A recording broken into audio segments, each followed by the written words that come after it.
possibly we woke up on the wrong side of our bed today. Things are not going on as well as we wanted them to. And I have been trying to connect with a very important guest who was going to be with us on the studio today.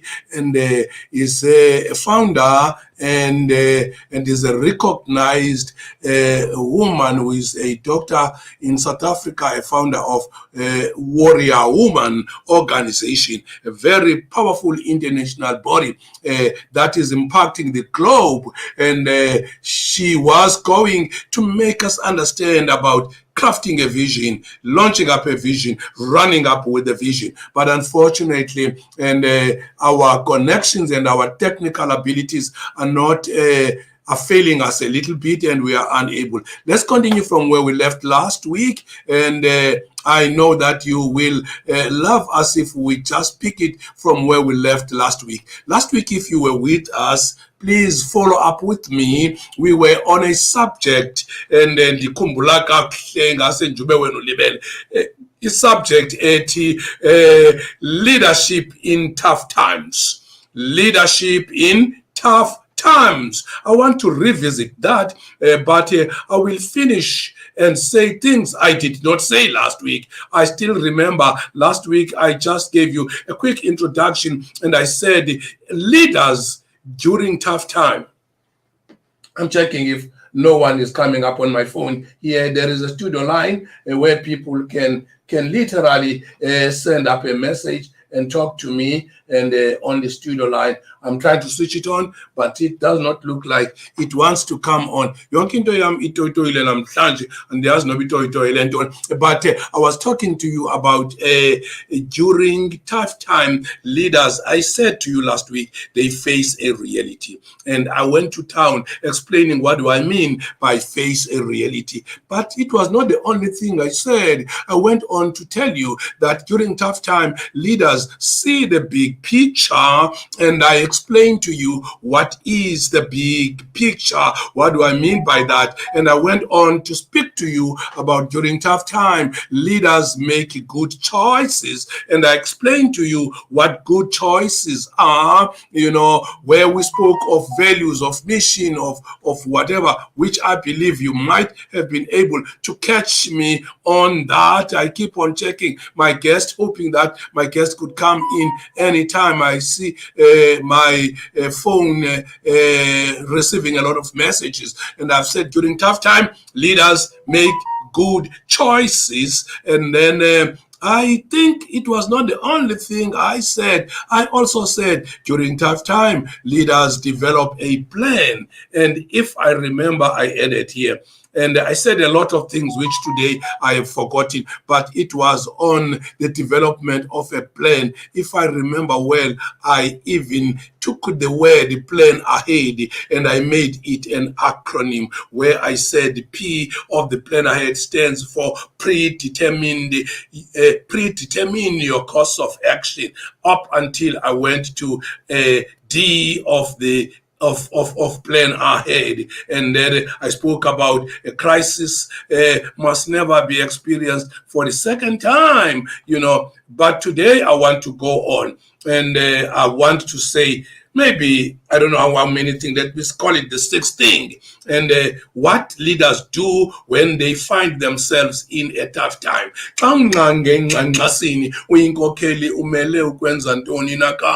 Now, from what I said last week is when you are in a tough time as a leader, please value teamwork. Value teamwork, because as challenge escalate, the need for teamwork will elevate. Therefore, my advice to you is value teamwork, because the true measure of a successful leader is not getting people to work, but the true measure of a successful leader is not getting people to work hard, but it is getting people to work hard together.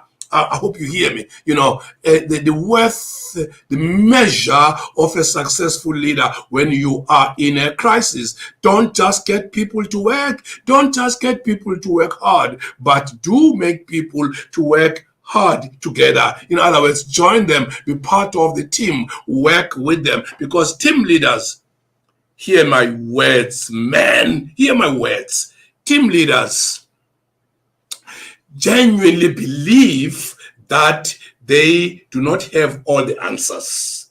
They do not have all the answers. So they do not insist on providing the answers, because the fact of the matter is they don't have all the answers. Then it is pointless to try to pretend as if I have all the answers when I know for sure that I don't have all the answers. Now, the big question is, what do they do if they know that they do not have all the answers? They believe they cannot succeed without a combined contribution of all the other members of the team to a common end. So they avoid any action that might constrain inputs. Bavula umnyango we-input. Awubi ngathi abanye abantu bazawubhanqa, abanye abantu baza kulahlekisa. You open a door for inputs. You do not frustrate the door for input. You do not constrain inputs or intimidate anyone on the team, because ego is not their predominant concern. At this time, they are not worried about their ego. They just want to get the answers done. I've said value teamwork. This is one thing that is tested in most leaders. Most leaders are tested in the area of teamwork, and most leaders fail to appreciate teamwork. They fail to raise teamwork. They fail to value teamwork. When teamwork is there, they suppress it, they compress it, they depress it, they undermine it. They don't value teamwork. And listen to this old man once more, value teamwork. But that is not the only tip I want to give you today. Additional to that, give hope. Give hope, because out of every crisis comes a chance to be reborn. The seventh thing that you are to do when you are in a tough time is give hope, because out of every crisis there will always be a chance to be reborn, because hope is the foundation of change. There can't be any change if there is no hope. Hope is the foundation of the change. I was preaching at the church today in the morning about this hope. I was encouraging all those who were listening to me, because I was feeling that they could be so discouraged. Then I said, look here, guys, all we need never lose at a time such as this is hope. You know, the first and the last task of a leader is to keep hope alive. The hope that we can finally find our way through to a better world, despite the day's action, despite our own inertness and shallowness and wavering resolve. We will find ourselves, we'll find a way through to the better world. Yes, hope must never be quenched. Hope must never be destroyed. Yes, you know, one of the most important distinctions that I've learned in the course of reflection, particularly on teaching people on the Bible, particularly making them to follow the Jewish history, particularly when I teach the Old Testament with all its Hebrew background, and then I have to let people have a kind of a Jewish history, you know, is the difference between optimistic and hope. You know, because optimistic is the belief that things will get better, and hope is the faith that together we can make things better. You know, optimistic is passive virtue, but hope is an active one. Yes, it takes no courage to be optimistic, but it takes a great deal of courage to have hope. For you to have hope, it will cost you great courage. You know, let me tell you this. The dignity of difference is how to avoid the clash of civilization.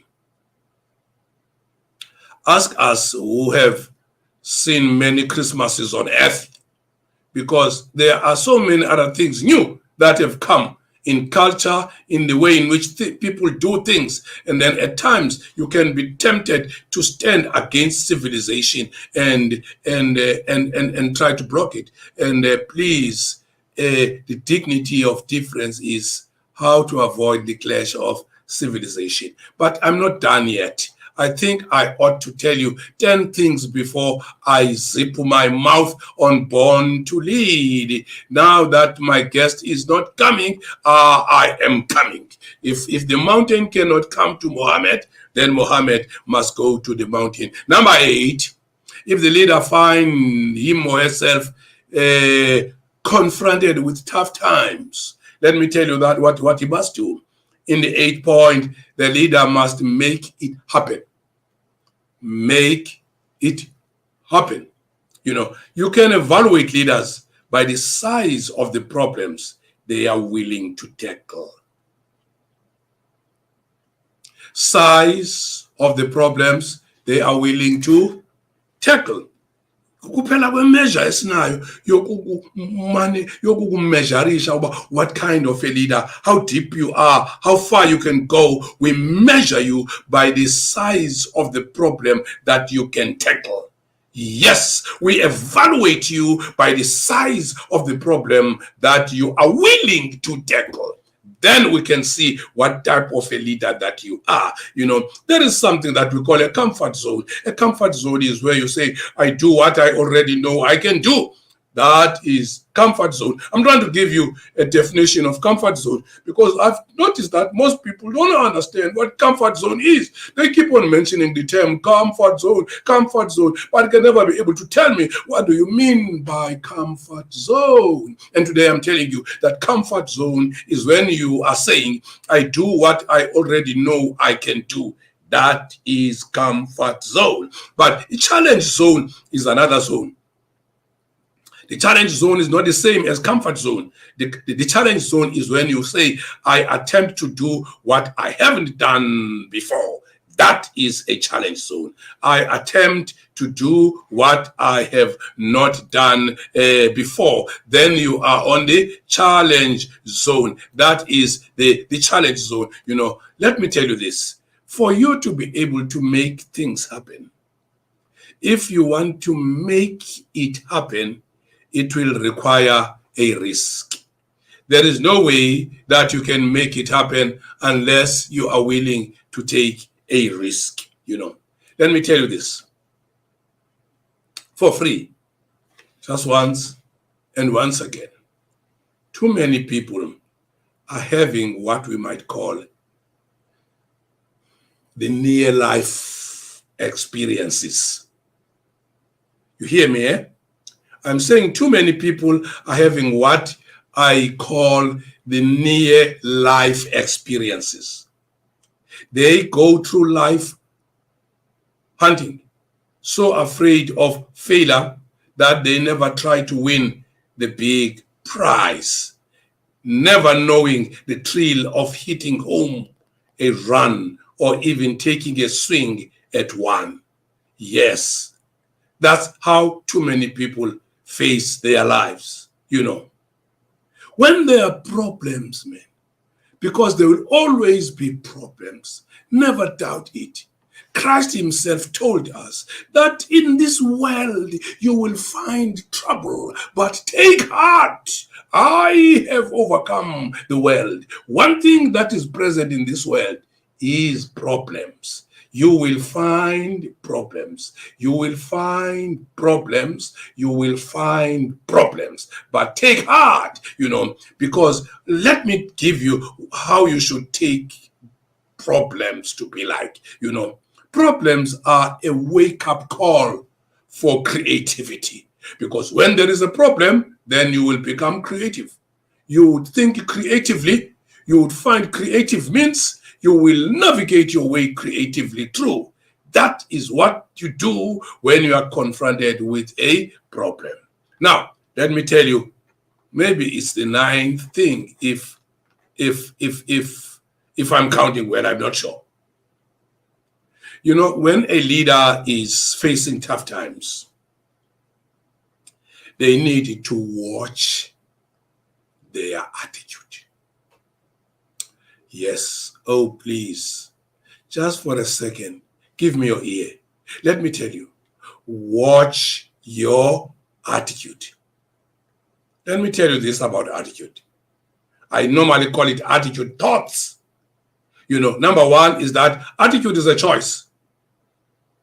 We cannot always choose what happens to us, but we can choose what happens within us. Attitude is a choice.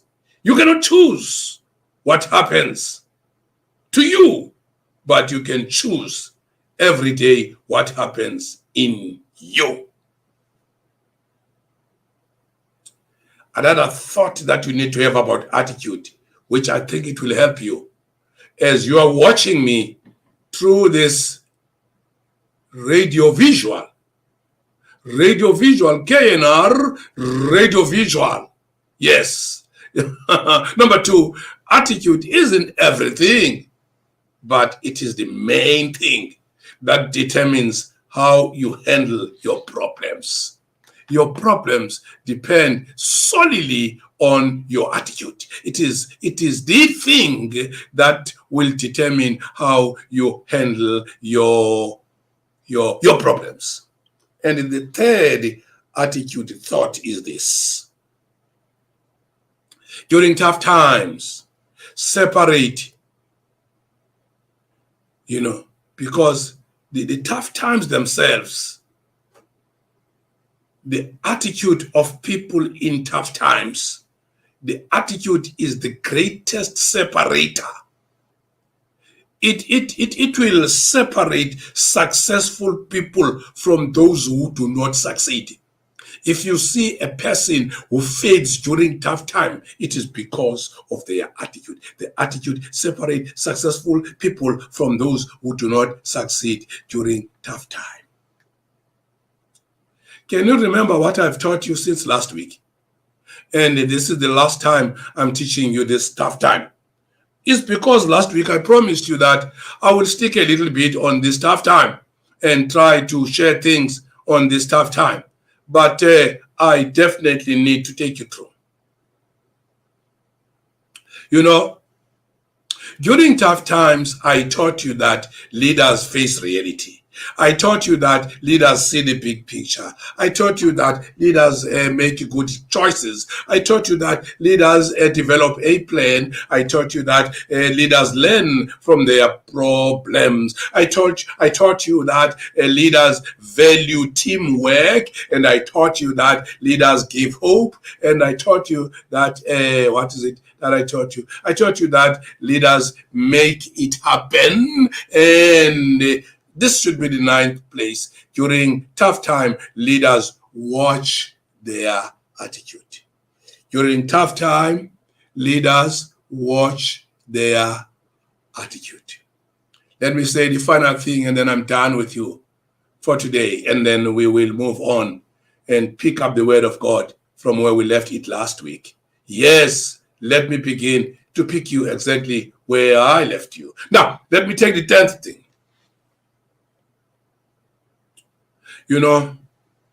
All I've seen teaches me to trust the Creator for all that I have not seen. Shoo, hear me. I'm giving you my testimony. I'm telling you about me. I'm saying to you all that my eyes have seen. They have taught me to trust God for all those things that my eyes have not seen. Yes, there are so many others that I have not yet seen. I'm hitting the age of 64 years. You might think I've seen a lot, but I think there is a lot I've not seen yet. And I'm putting my trust in God for all that I have not seen. Let me tell you something. God never explains to us what He's doing or why He's doing it. There is no indication that God ever explained to Job the reason for all his terrible sufferings. Therefore, as readers, we are taken behind the scenes to observe the spiritual warfare between God and Satan. But as far as we can tell from the scripture, God never told Job about that. We must conclude that Job had a much higher purpose in allowing Satan or in allowing Satan's onslaught against Job than merely using Job as a pawn in a wager between himself and Satan. The history concludes with a conversation. This history of Job, or maybe let me say the story of Job, it concludes with a conversation between God and Job, in which Job acknowledges that through his trials he has come into a new, deeper relationship with God. We now conclude that this deeper relationship was one, but probably not all of the result God had in mind all along. It is one of the results that God had in mind all along. Let me close my Born to Lead today with you by sharing one little thing, and I want you to listen to me very carefully. God is too good to be unkind. Take my word on this. God is too good to be unkind. He is too wise to be confused. If I cannot trace his hand, I can always trust his heart. Oh my God, how can I make you understand me? God is too good to be unkind, and is too wise to be confused. If I cannot trace his hand, I can always trust his heart. Thank you for being part of our show today. I want to end just on that point. Let's meet next time. Yes, I just want to read Ulili Malinga.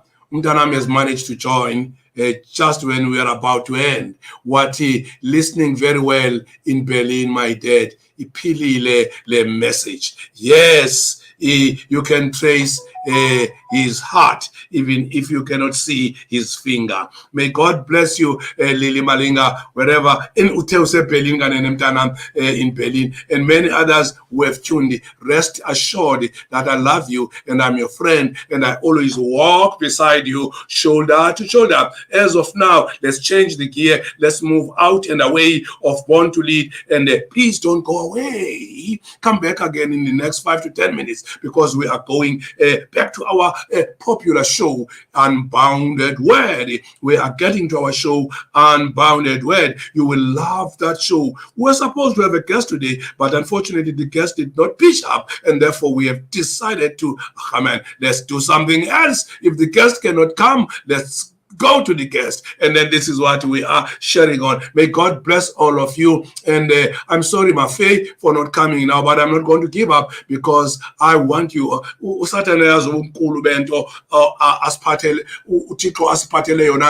And that is why I'm still gonna try my big time sometime next week on Sunday, and then we will come back again and we will continue. Believe me, this will be a platform. You will be here until every young person, every mature person has learned a lesson of life, and has managed to have a very compelling and inspiring vision. May God bless you until we meet next time. And I will just end there with all of you. Thank you for watching, and thank you for being part of the show. My name is Caesar, and this is KNR, and KNR is a radio according to you. In actual fact, I've called it today, it's KNR Visual. It's KNR Radio Visual. KNR Radio Visual, because you don't just listen to me, you also see me, just like I see you. I can see you. I see you. You think I don't see you? I see you. Let us end it there and then go up to the Word of God. Go back. For the next 30 minutes before we leave these airwaves. May God be with you, bless you, and bless you, and bless